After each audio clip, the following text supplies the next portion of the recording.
Alright, hello everyone. So this is going to be my Season 3 to Season 4 list of IDs and egos.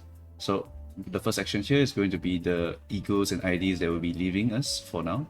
And then, of course, the next section is the returning ones coming back from Season 2, all about IDs and egos, as well as the Battle Pass for Season 3. And then the last part is going to be Walpurgis and the Ol'Reliables, who are going to be one of my strongest characters for all of the standard units pretty much. And Claire's the only one.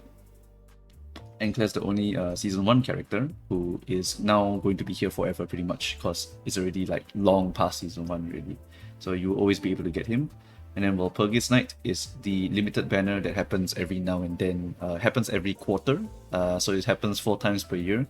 And it's very similar to Arknight's CNY. Every time you come back, you get to try again for the unit. And if you play side games, you can also play like their gala events. Their gala events also give you a featured unit, and you can go and try and pull for other units. But in Limbus Company, it's a bit weird because they let you spark the old units, so you don't actually have to pull for the old units and the new units in the same pool. Yeah, so it's a bit interesting. In Limbus, it's pretty much not a gacha, honestly. It's like a live service game. You basically don't miss out on any of these characters here. Yeah, so pretty much whenever Walpurgisnacht comes, it'll come with a new unit, and then all of the old units are sparkable. You can dispense them. Alright, if you are still having trouble identifying who these units and egos are and what they do, feel free to use any other website of your choice to go and find out who they are. You can use Prit1 and just search by name, or you can go to Limbus Kusoge and use the seasonal filter on their IDs and egos list to check out which season IDs and egos you are looking for. Egos also has this filter here, so if you, let's say, want to look at what are the Season 3 Battle Pass egos, go to Season 3. If you want to see what the Season 2 ones are, go to Season 2, and so on and so forth. Yep. Alright, so that is how you navigate this list, and now let's get to talking about this so-called tier list. The thing about this tier list, right, is that the Season 3 IDs and egos are not in any way particularly stronger than a lot of the Ol'Reliables down here. A lot of them really just get shoehorned into a archetype or resonance type. I think shoehorn is a bit of a wrong word. I don't know what's a better word, but pretty much these characters are really strong in their archetype, and they help to push their status to the next level pretty much. So they are pivotal for their archetype. Yeah. While a lot of these characters will not perform well if outside of their archetype, they will just become like average characters or even subpar characters for some of them. So in terms of flexibility, they are not very flexible at all. And in terms of peak damage, they might not even hit some of these Ol'Reliables down here. I mean, like, think about Ninclair's self-destructive perch if you can roll 3 tails. Like, that shit is going to pretty much outdamage anything up here. So nothing really can compare to some of these people down here. But they can perform well, alright? An archetype like Poise, which has been dogshit for Season 1 until Season 2, and then now in Season 3, I actually can play the archetype, and it's actually pretty decent, and can even clear Refraction Railway in 99 turns. I think I saw someone do that in the Limbus Help Discord. Well, pretty much, like, this is already a very good thing. It's a buff for a ancient archetype that was already so bad.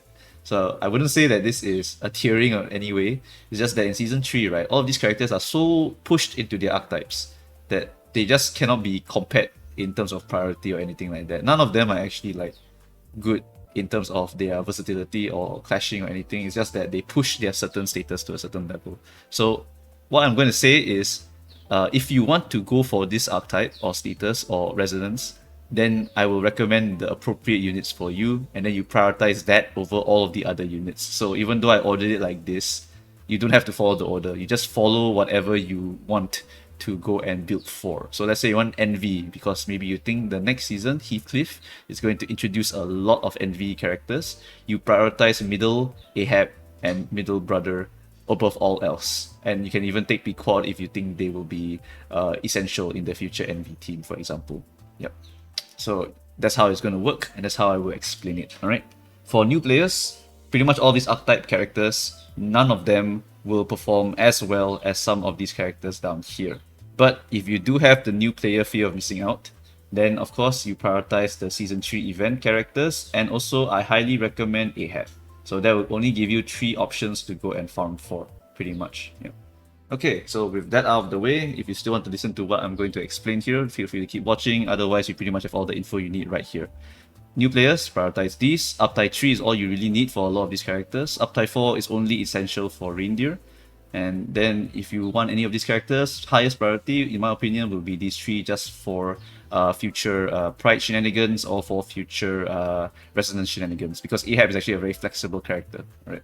So let's talk about Blade Lineage Basalt. Nothing much to talk about though, because this character is just strong as shit in his archetype. If it's not in his archetype, then he will just be an average Basalt that needs to pop Regret to become a little bit above average, because Regret is a very strong ego for this character here. And if he's able to also get some sort of Poise gain, Poise count from one of his bench passives, for example, or another character, he becomes even more insane, because this character can get a ton of the Poise shenanigans going on, and his skill tree has so much like numbers on it. I don't even want to talk about it, if not this video will be too long. This character is just really, really powerful in his archetype, but he needs a specific amount of Poise to function, which is why he doesn't perform outside of his archetype. He needs Poise characters to help feed him more Poise. Someone like Blade Lineage Salsu on the bench or in his team to help feed him more Poise, or other characters like Blade Lineage Faust, who helps him to critical. Yi-Sang also benefits greatly from the Poise, and yeah, it's just, you definitely want to try to get as much Poise on this character as much as possible. You slap Ahab in there is also very good, because Ahab can use Ishmael Wild Ego or use her passive to help feed some Poise and Poise count to all of her other allies. It's just really, really good stuff, honestly. Yeah, this character very, very core for the Blade Lineage or any Poise gang. And I would say that he's pretty much a core character for a lot of the Blade Lineage stuff and a lot of the Poise stuff. Same for Faust, honestly. Faust increases the chance to crit just by critting herself, and she needs to get fed quite a bit of Poise, potency / count, so she can use a skill tree to convert all of that into potency, and she can guarantee crit, which applies her flower. Her flower is very, very powerful for Poise, and honestly it's pretty much a foolproof support for any future IDs that want to use Poise in the future, because that flower is just super good, super good. Yeah, you can even use that flower for any of your Poise bleed gang down here, because that flower applies a crap ton of potency as well. Then all you need is a character that can apply some significant amount of count. Yeah, so overall these two characters really, really high priority. Following that is Holiday Otis, who I can only really remember in that it is a SP regenerating ego, and I did not really research on what else she does, because I don't think any of the other things she does is that significant. This ego, in my opinion, is really only good as a SP regen ego if you do not have another option like Fluid Sac Faust in the Ol'Reliable. So yeah, it's an option if you want SP regen, but otherwise I can't really remember what else it does. If it does something significant, do let me know, because I can't really remember ever using this ego over another ego. Yep. KK Gregor is sad. He doesn't provide the count that Bleed really needs right now. Bleed is severely lacking in count outside of Mirror Dungeon, because otherwise you will not be able to keep stacking your Bleed to 99. So right now Bleed is honestly one of the weaker statuses, just cause you cannot stack it outside of Mirror Dungeon. But Bleed as a status by itself, it's very strong if you can get it stacking, which is the problem right now. So he does not do anything for stacking. He instead does defense level, no, not even defense level, it's offense level down shenanigans. And that is not really something we care about in Limbus Company. We like to kill people fast, and Bleed is a pretty good control status if you think about it. So I understand the offense level design in that they want to make it so that if you just keep winning your clashes, Bleed will eventually kill the boss. It's just that the count currently is not enough, so this plan is just not great right now. So yeah, offense level wise, like, it's fine, I guess. Like, it's an interesting way they're trying to push Bleed into becoming like a control archetype, where you just keep bleeding the guy, he will eventually die just by you dodging him, being passive. And the offense level down will also help you to win a lot of the clashes against the guy, but yeah, I don't think that's the way that a lot of players play Limbus, so I don't think this guy is very good.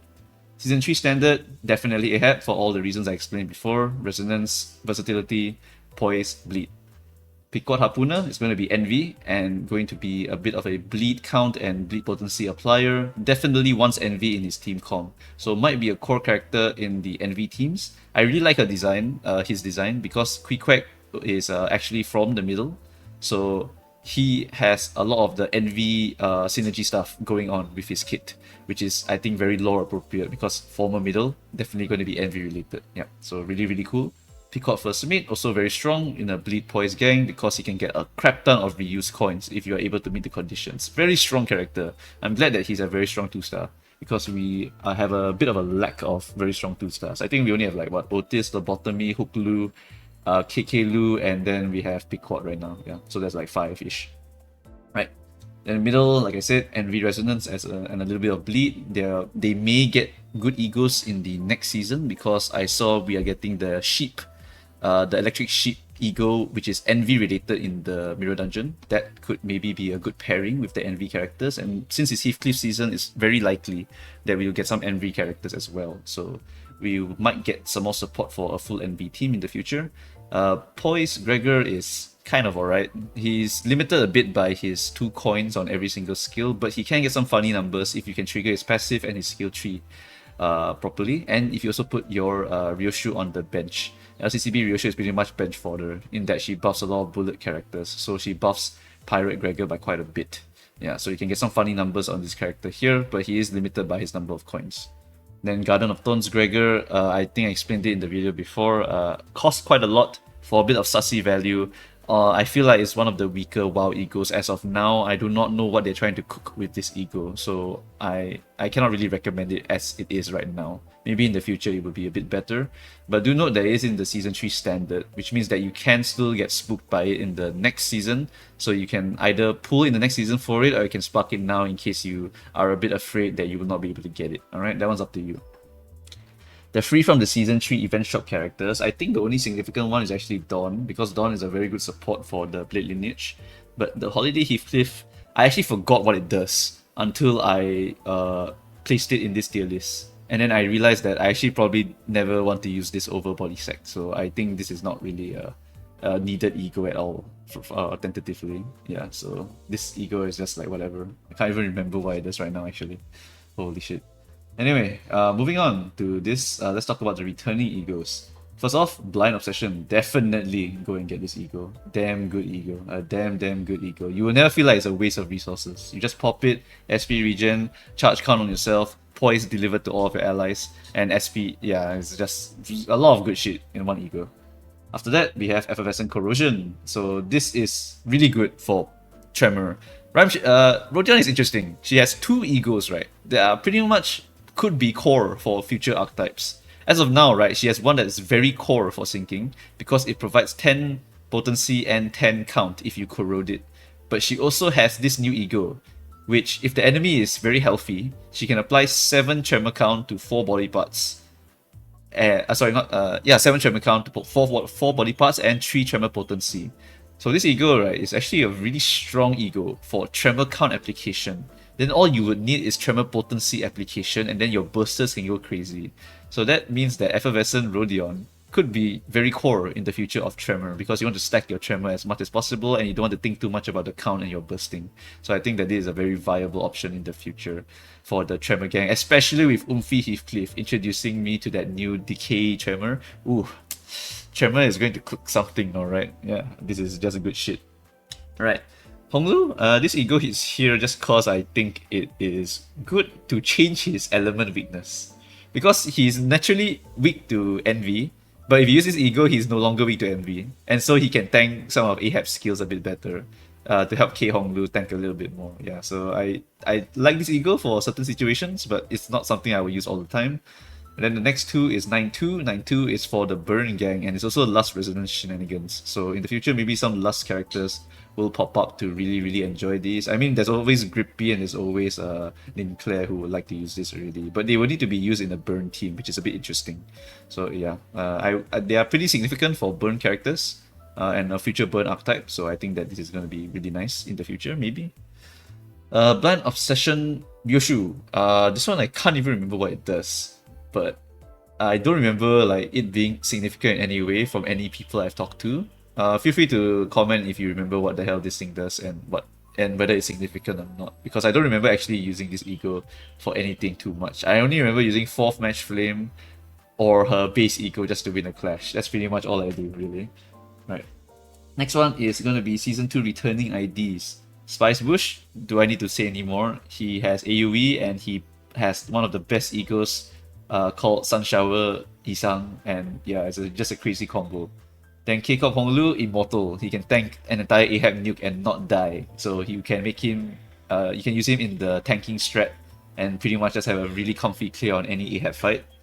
Rose Banner Gregor is actually interesting because ADD Gregor, right, makes this character super good for Rupture count application to the point that he actually is the core of Rupture and it is the only reason besides W Isang that Rupture can actually exist outside of Mirror Dungeon, because he applies so much Rupture count that is actually enough to maintain Rupture outside of MD. You just need to micro a little bit, make sure that you're controlling the amount of Rupture you lose and the amount of Rupture you apply.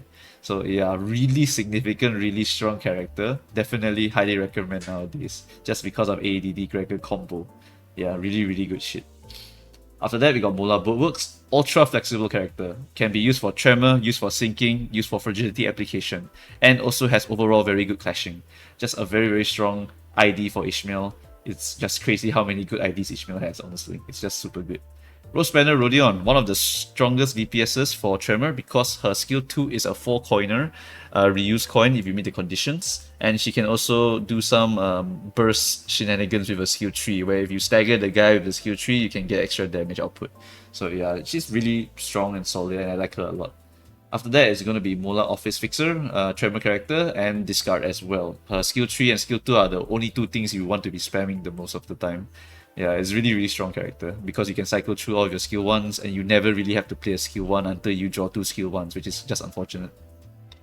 Right, after that, it's going to be Lobotomy, Red Sheet. This one is up to you. You can feel free to just slap it down or prioritize it higher if you want.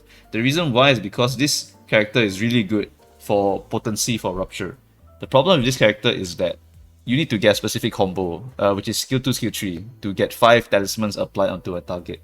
And you must not apply any more talismans to the target after that. Otherwise, all of your talismans will disappear.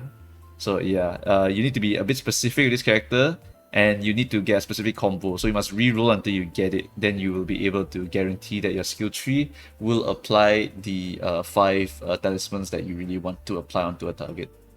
So if you are not into that, feel free to dump him all the way, because honestly for Rupture, you can actually afford dumping this guy. He's only really good for bosses, and with the release of the Walpurgisnacht unit, Lobotomy Dawn, you actually have a decent group of options that you can just slap in there. Okay, and then after that, besides the Lobotomy, we also have Rose Banner Workshop Assault. And Rose Banner Workshop Assault, I place him a little bit higher, just cause I would say because of Umphy Heathcliff, Tremor might cook in the future, and you might want to try to get some potency and count appliers, right? So maybe you want to get an Assault, maybe you want to get your Sinclair, maybe you want to get your Yisang in your parties now, because you just need to get a crap ton of potency application due to this ego existing and due to Umphy Heathcliff needing 20 total potency plus count to transform your Tremor into Decay, right? So I would say that characters that can apply a crap ton of potency might gain more value in the future. So this shit here is just some good shit. So I'm just keeping an eye on these 3 characters here. You do not have to prioritize getting them yet. After all, Season 2, you can wait as long as you want, because they will now join the standard characters in Eternal Pool, basically. But I would say keep your eyes out on these characters here. It could be possible that we need some crazy amount of potency in the future. They need to slap some of these characters in there. So who really knows? Yeah.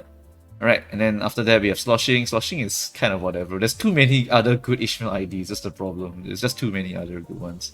And after that we also have Lobotomy Ego Sun Shower, who is potential ban, basically. It takes a lot to make him work. And when he does work, he can be quite strong, but when you compare to how easy it is to make some of these other Heathcliffs work, you can probably just use those instead of this guy and be happy. Right, next one, Returning Egos for the Season 2. These egos are okay. I think the only one I particularly remember being used in some speedruns is Ryoshu, because Ryoshu converts 3 elements into gloom, and then when she kills, she can get 3 extra ego energy.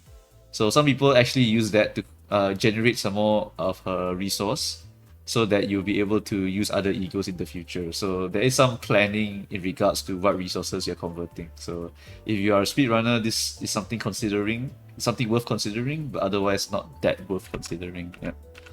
Alright, and then of course the last group of characters here, I don't need to explain these ones. I've explained them like thousands of times, and you've probably heard other people like Esgu and whatnot explain. All these characters here are just super strong characters, can be slapped into any team comps, very good clashing, very good damage. Some of them work at Uptie 3 even, so that's just budget. And then Uptie 4 just makes them stronger, some need it like her, some don't need it like these two. And then the rest of them just get additional coin power, additional stuff from just getting the Uptie. So yeah, worth to consider that. Right, and then lastly, Walpurgis, archetype characters. Tremor, Burn, Rupture, Bleeding, and coin power for all assaults. I don't remember actually what else it does. I only remember coin power plus 2 all assault, minus 1 base power. That's pretty much all I remember. So yeah, this ego really, really strong for all assaults. But that's really all I can remember about this ego. I only pop it once and then I'm done. Yep. Alright, so that is going to be it for this video. Pretty much, new players, you would want to get the Ol'Reliables, because I feel like this is definitely more value than any of the IDs and egos you can get in Season 3. But if you want to prioritize any of the 3, I would recommend getting the Blade Lineage Gang as well as the Pequod Captain. And then you can go and slowly get all of the other Poise characters from here or from any other source, so that you can make yourself a pseudo Poise team. Don't even need to go for the full Blade Lineage Gang if you want. Full Blade Lineage Gang is up to you if you want to go for that, but I recommend going for the partial Poise, where you just go for maybe like Blade Lineage Isak, Blade Lineage Faust, Blade Lineage Massault, and then you fill the rest with other characters that would fit into your team comp and have a bit of pride. Yeah. Okay, and then if you want to push that boundary a little bit, you can also go for more Pequod. If you believe that the next season is going to be envy related like me, you can also go push a little more and go for the middle sister and the middle brother, because I really am feeling this for the next season, because it is Heathcliff's season and I feel like Heathcliff is very closely related to envy, and so I will definitely get some envy related characters in the next season. Right. And then besides that, for Walpurgisnacht, the one I'm looking forward to the most is definitely something like Grinder Mark IV as my next ID or ego, because what we need is bleed count, and this thing is as bloody as they come. So if they release this kind of ID, I want to see some bleed shenanigans. I do not know if they will change the floor, but tentatively, right, phase 1 of this floor was Regret, phase 5 was Bullet, so maybe they want to complete the entire Yes Salt floor before we go to the next one. But I definitely will be looking forward to Grinder if it does come out as the ID. Yep. Right, so that is going to be it. I think from now on I will definitely be buying every single battle pass due to the changes in the cost of the battle pass, allowing me to buy 3 battle passes per year as long as I pay like, I think it was 20 USD. Yeah, so yeah, I probably will be buying all of this, so next time the videos about the egos will definitely be a little bit earlier or so on. Yep. Okay, so that is really it for this video. Thanks guys for watching, and I shall see you guys next time. Feel free to just talk about whatever you don't like about this list and whatnot, but honestly this list is not really a tier list or anything like that. It's more like a, you want this Poise archetype, go for it. You want this Bleed Poise archetype, go for it. You want this Envy archetype, go for it. You want this Rupture gang here, go for it. Like, there's not really a super big priority for any of these units, because a lot of the standard units are really, really strong. Alright, so that's it. Thanks guys for watching. Leave your comments and I'll read them later. Bye bye.